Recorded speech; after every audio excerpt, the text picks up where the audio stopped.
Welcome to my YouTube channel, Unity of Ekta. Listeners, अदृश्य चीजों पर हमें कम विश्वास होता है। जिसे हम अपनी आंखों से देख नहीं सकते, उसके होने या ना होने को हमारा मन मस्तिष्क स्वीकार नहीं करता।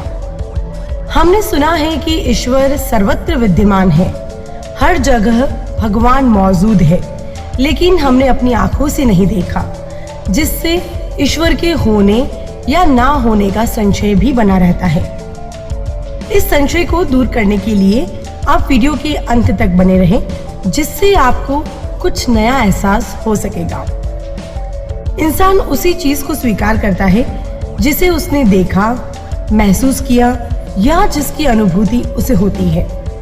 कुछ वर्षों पहले कभी हमने ये सोचा भी न था कि 7 समुंदर पार बैठे व्यक्ति को हम सुन सकते हैं, बातें कर सकते हैं, देख सकते हैं, पैसे भेज सकते हैं, मैसेज कर सकते हैं।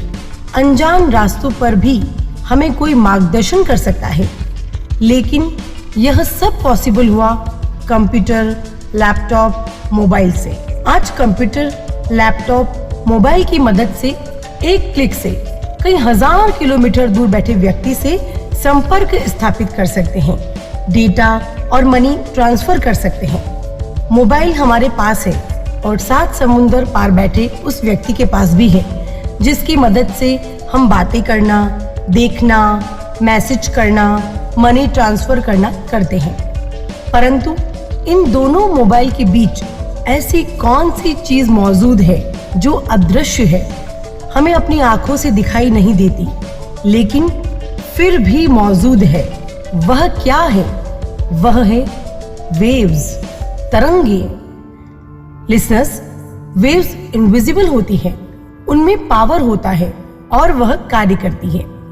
पूरे ब्रह्मांड में वेव्स मौजूद है और हम उनसे घिरे हुए हैं। आज हम साइंस की मदद से इन वेव्स को रिसीव करने के लिए रिसीवर और अन्य जगह ट्रांसफर करने के लिए ट्रांसफार्मर का प्रयोग कर इन वेव्स का अलग अलग तरीके से उपयोग करते हैं, जिससे इनका use internet, wifi, hotspot, Bluetooth, GPS, mobile, TV, radio इत्यादि में कर रहे हैं, जिसकी वजह से हम data transfer, digital money transfer, drone, rocket सहित कई मिसाइल तथा सैटेलाइट की controlling, online operation, surgery, online study जैसे असंभव कार्य भी संभव हो पा रहे हैं। ऐसे ही जब हम किसी को अंतः मन से याद करते हैं और उसका फोन आ जाना या घर के दरवाजे पर डोर बेल का उसके द्वारा बजाना भी वेव्स का होना है, जिसे टेलीपैथी कहते हैं। इसी तरह किसी के मन की बात जान लेना भी,